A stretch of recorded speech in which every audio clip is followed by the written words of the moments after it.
దక్షిణ కోస్తా railway zone ఏర్పాటుకు okay అన్న కేంద్రం విశాఖ కేంద్రంగా డివిజన్తో కూడిన రైల్వే జోన్ ఏర్పాటుతో ఉత్తరాంధ్ర వాసుల చిరకాల స్వప్నం సాకారమైనట్టు అనిపించినా ఎక్కడో చిన్న వెలితి. కారణం విశాఖ కేంద్రంగా ఏర్పడే డివిజన్లో కేకే లైన్ను తప్పించడమే.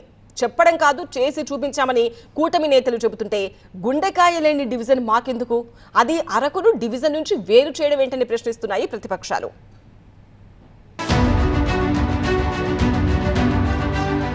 విశాఖ ప్రాంత వాసుల దశాబ్దాల నాటి డిమాండ్ విశాఖ కేంద్రంగా రైల్వే జోన్ ఏర్పాటుకి కేంద్రం ఓకే చెప్పింది. విశాఖ కేంద్రంగా రైల్వే డివిజన్ ఏర్పాటు చేస్తున్నట్లుగా ఇటీవల ప్రకటించి దానికి దక్షిణ కోస్తా రైల్వే డివిజన్ గా నామకరణం చేసింది. కేంద్ర కేబినెట్ కూడా ఇందుకు ఆమోదం తెలిపింది. జనవరి 8న విశాఖ పర్యటనకు వచ్చిన ప్రధాని Narendra Modi south Coast railways zone general manager ప్రధాన కార్యాలయానికి శంకుస్థాపన కూడా చేశారు. వాల్తేరు డివిజన్ ను విశాఖపట్నం డివిజన్ గా మారుస్తూ జనవరి 10న రైల్వే ఉత్తర్వులిచ్చింది. ఈ నిర్ణయంతో సౌత్ కోస్ట్ రైల్వే జోన్ లో విశాఖ, గుంటూరు, గుంతకల్లుతో పాటుగా విశాఖ డివిజన్ కూడా కలిపి 4 డివిజన్లు చేయాలని కీలక నిర్ణయం తీసుకుంది. సౌత్ కోస్ట్ రైల్వే జోన్ లోని డివిజన్లకు సరిహద్దులు కేటాయిస్తూ గతంలో తీసుకున్న నిర్ణయాన్ని సవరించింది రైల్వే బోర్డు. విశాఖ కేంద్రంగా రైల్వే జోన్ తో పాటుగా డివిజన్ కూడా ఉంటున్నట్లుగా తెలుసుకుని అందరూ సంబరపడుతున్న సమయంలో కేంద్రం తీసుకున్న నిర్ణయం ప్రజల్లో అసంతృప్తిని రగిల్చింది. అప్పటి వరకు వాల్తేరు డివిజన్ లో ఉన్న కేకే లైన్ ను రాయగఢ్ డివిజన్ లో కలపడం ప్రజలు ఆందోళనకి కారణమైంది. వాల్తేరు డివిజన్ కు అత్యధిక ఆదాయం తెచ్చిపెట్టే కేకే లైన్ ను ఒడిశా కేంద్రంగా ఉన్న రాయగఢ్ కు మార్చడం ఏంటని ప్రశ్నిస్తున్నారు. అరకు రైల్వే స్టేషన్ ను రాయగఢ్ డివిజన్ లో చేర్చడం కూడా ఉత్తరాంధ్ర ప్రాంత వాసులకి మింగుడు పట్టం లేదు. ఈ ప్రాంత వాసుల మనోభావాల్ని గుర్తించి విశాఖ కేంద్రంగా ఉండే డివిజన్ లోనే అరకు ఉండేలాగా నిర్ణయం తీసుకోవాలని రైల్వే మంత్రికి అరకు ఎంపీ తనుజారాణి వినతి పత్రాన్ని సమర్పించారు. విశాఖ డివిజన్ తో అరకు ప్రాంతం ముడిపడి ఉందని, ఒడిశాలోని రాయగఢలో విలీనం చేయడాన్ని తమ ప్రాంత వాసులు అంగీకరించబోరని, దీనిపై ఒక సానుకూల నిర్ణయం తీసుకోవాలని కోరారు. విశాఖపట్నం డివిజన్ నుండి అరకు డివిజన్ ని రాయగఢ డివిజన్లోకి చేంజ్ చేస్తున్నామన్న తెలియగానే 6వ తారీఖున central railway minister Ashwini Vaishnaw గారిని కలవడం జరిగింది.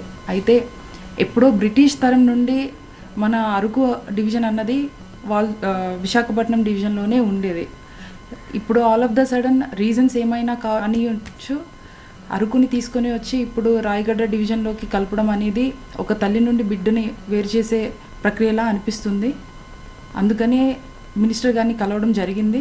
అయితే ఇలా అరకుని చేంజ్ చేయడం వలన ఎన్ని ఆపరేషనల్ చేంజెస్ ఉండుండొచ్చు, బట్ ఇక్కడ లోకల్ పీపుల్ ఎవరైతే ఉన్నారో, ట్రైబల్ కమ్యూనిటీస్ ఎవరైతే ఉన్నారో వాళ్ళు మనోభావాన్ని దెబ్బతీసినట్టు ఉంటుంది. అదేవిధంగా ఇప్పుడు విశాఖపట్నం నుండి రాయగఢకి చేంజ్ చేయడం వల్ల అడ్మినిస్ట్రేటివ్ ఆఫీస్ కూడా అక్కడికి చేంజ్ చేస్తే మాకు ఇక్కడ లోకల్ ప్రాబ్లమ్స్ కానీ ఇష్యూస్ కానీ డిస్కస్ చేయడానికి చాలా ఇబ్బంది జరుగుతుంది. అదేవిధంగా మీటింగ్స్ అన్నా కానీ ఏవైనా ఇష్యూస్ డిస్కస్ చేయాలన్నా కూడా అంత దూరం వెళ్ళాల్సిన పరిస్థితి ఈరోజు కనిపిస్తుంది. కాబట్టి సార్తో మాట్లాడడం జరిగింది. ఆయన కూడా మళ్ళీ ఇంకొకసారి సర్వే చేసి మా అరకుని మాత్రం ఖచ్చితంగా వాల్తేరులోనే ఉండాలి, అంటే కేకే లైన్ కొత్త వలస నుండి కిరణ్దోల్ వెళ్ళే లైన్ ఖచ్చితంగా వాల్తేరులోనే ఉండాలని చెప్పి రిప్రజెంటేషన్ లెటర్ ఇచ్చాము. ఆయన కూడా ఇంకొకసారి సర్వే చేస్తామని చెప్పడం జరిగింది. కేకే లైన్ లో ప్రయాణం ఒక మధురానుభూతి. కొండలు, గుట్టలు, లోయలు దాటుకుని పచ్చటి అడవుల్లో కొండ గుహల మధ్య నుంచి సాగిపోయే ట్రైన్ జర్నీ మధురానుభూతినిస్తుంది. ఏపీ, ఒడిశా, ఛత్తీస్గఢ్ రాష్ట్రాల్ని కలుపుతూ సాగుతున్న విజయనగరం జిల్లాలోని కొత్త వలస రైల్వే స్టేషన్ నుంచి ఛత్తీస్గఢ్లోని కిరణ్డోల్ వరకు 446 కిలోమీటర్ల వరకు కేకే లైన్ సాగుతుంది. ఈ మార్గంలో 58 చోట్ల కొండలను తొలిచి సొరంగాల గుండా రైలు మార్గాన్ని నిర్మించారు. కేకే లైన్ మార్గంలో 48 రైల్వే స్టేషన్లున్నాయి. ఛత్తీస్గఢ్లోని బైలాదిల్లా గనుల నుంచి విశాఖ పోర్టు వరకు ఐరన్ ఓర్ రవాణా జరుగుతోంది. ఏటా ఈ రవాణా ద్వారా 10,000 కోట్ల ఆదాయం లభిస్తుందని అంచనా. విశాఖ నుంచి అరకు ప్రయాణం ప్రయాణికులకు అద్భుత అనుభవాన్ని అందిస్తోంది. 120 కిలోమీటర్లు సాగే రైలు మార్గం ఇంతకాలం వాల్తేరు డివిజన్లో ఉండేది. ఇప్పుడు ఈ మార్గాన్ని రాయగఢ డివిజన్లో విలీనం చేయడంతో రాజకీయ పార్టీలు, ప్రజల్లో ఆందోళన మొదలైంది. అరకు మనది కాదా అనే చర్చ ఏపీ ప్రజల్లో మొదలైంది. ఉత్తరాంధ్ర ప్రజల సుదీర్ఘ పోరాటం ఫలించింది. కేంద్ర మంత్రివర్గం నిన్న విశాఖ కేంద్రంగా వాల్తేరు డివిజన్తో కూడుకున్నటువంటి సౌత్ కోస్ట్ రైల్వే జోన్ ఏర్పాటు చేసింది. దీన్ని సిపిఎం పార్టీ స్వాగతిస్తుంది. ఈ జోన్ తాలూకా కార్యకలాపాలు త్వరగా పూర్తయ్యేదాని కోసం కేంద్ర ప్రభుత్వం దీనికి కావాల్సిన నిధులను వెంటనే విడుదల చేయాలని చెప్పని మేము సిపిఎం పార్టీగా డిమాండ్ చేస్తున్నాం. అదేవిధంగా అత్యంత కీలకమైనటువంటి కొత్త వలస కిరండోలు రైల్వే లైన్ని పాత వాల్టే డివిజన్ విడగొట్టి ఈరోజు రాయగఢలో కలిపింది కేంద్ర ప్రభుత్వం. ఇది ఉత్తరాంధ్రకి విశాఖపట్నం తీవ్ర నష్టం చేసే చర్య ఇది. దీంతోపాటు అరకు పర్యాటక ప్రాంతం, అది ఆంధ్ర ఊటీ, దాన్ని తీసుకెళ్ళి రాయగఢ డివిజన్లో కలుపుతున్నారు. ఈ రకంగా కలపడం వల్ల విశాఖపట్నం ఆంధ్ర రాష్ట్రానికి తీవ్ర నష్టం జరుగుతుంది.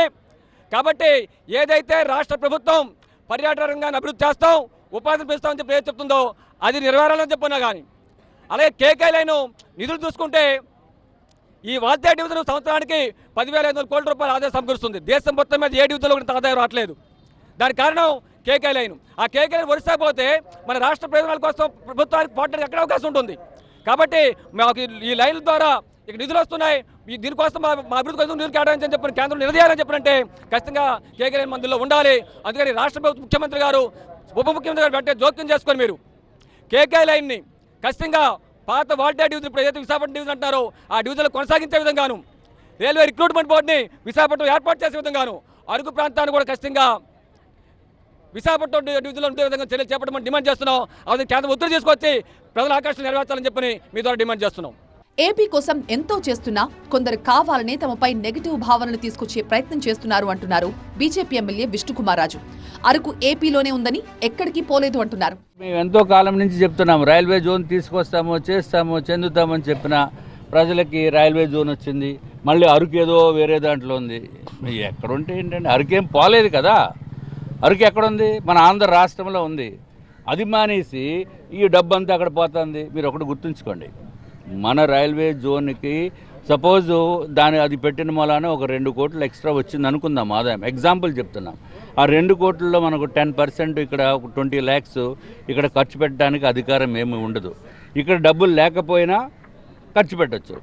సో ఇదంతా సెంట్రలైజ్డ్ పూల్ వెళ్ళేటప్పటికి ఎందుకు అర్థం కాదు, డబ్బు ఉన్నదంతా అటు వెళ్ళిపోయింది అంటారు. ఎప్పుడు చూసినా ఏదో ఒక బీజేపీ చేసిన దాంట్లో కుట్రలో ఏదో ఒక దానిపైన ఏదో చిన్న బురద జల్లాలి, ఆ ఫుల్ క్రెడిట్ ఇవ్వకూడదు అనే ఉద్దేశంతో కొంతమంది మాట్లాడుతున్నారు. ఇది కరెక్ట్. కేకే లైన్ తో పాటు అరకు రైల్వే స్టేషన్ ని కూడా ఒడిశా కేంద్రంగా ఏర్పాటైన రాయగఢ డివిజన్ లో విలీనంతో మొదలైన ఆందోళనకి కూడా ఫుల్ స్టాప్ పెట్టడానికి ప్రయత్నాలు చేస్తున్నారు కూటమి నేతలు. బీజేపీ రాష్ట్ర అధ్యక్షురాలు పురంధేశ్వరి రైల్వే మంత్రి దృష్టికి ఈ విషయాన్ని తీసుకెళ్లారు. అరకును తీసేసి వాళ్ళకి ఇచ్చేయటం లేదు కదండి, సీమ్లెస్ ఇది ఉంటుంది కదా మనకి. కాబట్టి డెఫినెట్ గా అరకు వదులుకునేటువంటి అవకాశం లేదు. మేము మా ప్రయత్నం మేము చేస్తున్నాం. ఆ విషయాలన్నీ కూడా మేము అశ్విని వైష్ణవ్ గారి దృష్టికి ఒక లేఖ మాధ్యమంగా, నేను ఇందాక చెప్పాను కదండి, జిల్లా అధ్యక్షులు జీసీ నాయుడు గారు లాంటి పెద్దలు వారందరితోటి చర్చించిన పిమ్మట ఆ లేఖ మేము అశ్విని వైష్ణవ్ గారికి ఇవ్వటం జరిగింది. వారు పరిశీలిస్తానని చెప్పారు. KK railway zone Araku railway station ను విశాఖ డివిజన్ లోనే కొనసాగించాలని ప్రజలు, కూటమి ప్రభుత్వం, విపక్షాలు కోరుతున్నాయి. ఈ విషయంలో కేంద్రం తీసుకునే నిర్ణయంపై సర్వత్రా ఆసక్తి నెలకొంది.